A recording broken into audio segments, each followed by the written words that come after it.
कुछ नहीं कहा जा सकता। इनके घुटनों के हिस्से में ज्यादा।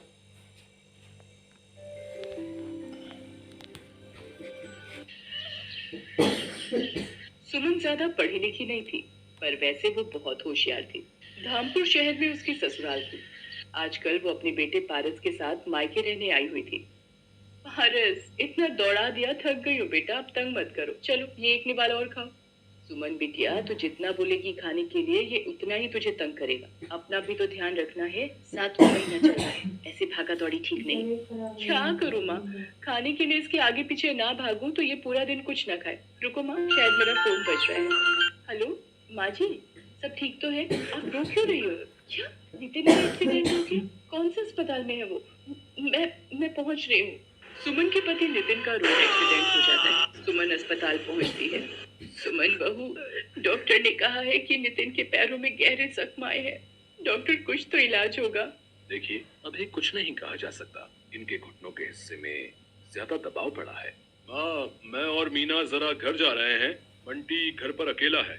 सुनो जी, ये तुम्हारा भाई तो अपाहिज हो गया है। अब हमारी छाती पर क्या ये सारी जिंदगी बैठकर मूंग दलेंगे? ऊपर से उसके 2 बच्चे, एक साथ में है और एक पैदा होने वाला है। अब तुम मेहनत करोगे और वो मुफ्त की रोटियां तोड़ेंगे।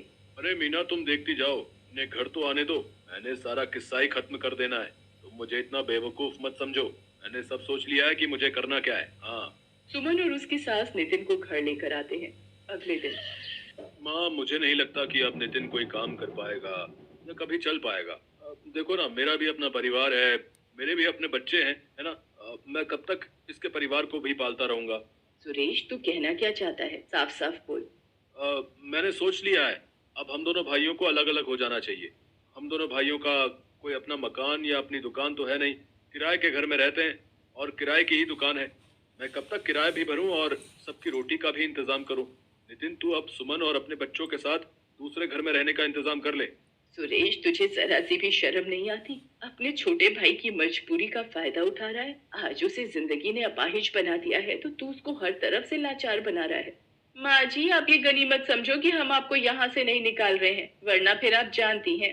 अरे तू क्या मुझे निकालेगी? मैं ही अपने बच्चों के साथ यहाँ से चली जाऊंगी। सुरेश, तू बड़े भाई के नाम पर कलंक है। अगले दिन सुमन सबके साथ अपनी माँ के घर आ जाती है। तू चिंता मत कर, तू अब मेरे साथ यहीं रह मेरे पास। नहीं माँ, मैं तुम पर अपने परिवार का बोझ नहीं डाल सकती। तुम भैया भाभी के साथ रहती हो। मैं नहीं चाहती मेरी वजह से मेरे मायके में कोई परेशानी हो। माँ, तुम यही पास में ही कोई किराए का घर दिलवा दो, मैं वहीं रह लूंगी। मेरी बच्ची, तुझे कितने दुख झेलने पड़ रहे हैं, पर भगवान पर भरोसा रख, वो सब ठीक करेंगे। सुमन 1200 रुपए महीने का एक किराए का कमरा ले लेती है। अब उसकी सबसे बड़ी दुविधा ये थी कि आखिर वो अपने परिवार की आजीविका चलाने के लिए पैसे कहाँ से लाए। एक दिन, माँ जी, पारस माँ के साथ वृंदावन दर्शनों के लिए चला गया है। घर कितना सूना सूना सा लग रहा है। हाँ बहू, वो होता है तो पूरा घर उसके शोर से गूंजता रहता है। माँ जी, नितिन की 2 कमीजें दर्जी को ठीक करने के लिए दी थी, मैं लेकर आती हूँ। सुमन बाजार चली जाती है। रास्ते में वो सोच में डूबी थी। क्या करूं? मुझे कमाई का कोई जरिया तो ढूंढना ही होगा। मुझे कहीं नौकरी भी तो नहीं मिलेगी। काश मैं ज्यादा पढ़ी लिखी होती। अरे, सब्जी के ठेले लगे हुए हैं। नितिन का लौकी खाने का मन था। उस सब्जी के ठेले से ले लेती हूँ। भैया, ये एक लौकी देना। अभी इनके आलू तोल लूं फिर देता हूँ। ये लो माता जी, 2 किलो आलू, 40 रुपए हो गए। भैया, ये तुमने तराजू के नीचे क्या लगा रखा है? दिखाना जरा। कुछ भी तो नहीं लगा रखा मैडम जी। सुमन तराजू उठाती है। वो ये देखकर हैरान रह जाती है कि तराजू में चुंबक चिपकी हुई है। भैया, कुछ तो शर्म करो। तुम लोगों को धोखाधड़ी से सब्जी बेच रहे हो, चुंबक लगाकर घपला कर रहे हो। ईमानदारी से काम करना नहीं आता तुम्हें? पता नहीं कब से लोगों के साथ धोखाधड़ी करके सब्जी बेच रहा है। सुमन को बोलता देखकर लोगों की भीड़ लग जाती है। तभी वहां एक आदमी आता है जिसे देखकर उस जगह पर खड़े सारे ठेले वाले उसे झुककर नमस्ते करते हैं। क्यों रिया, क्या हुआ? यहाँ इतना शोर कैसा तेरे ठेले पर?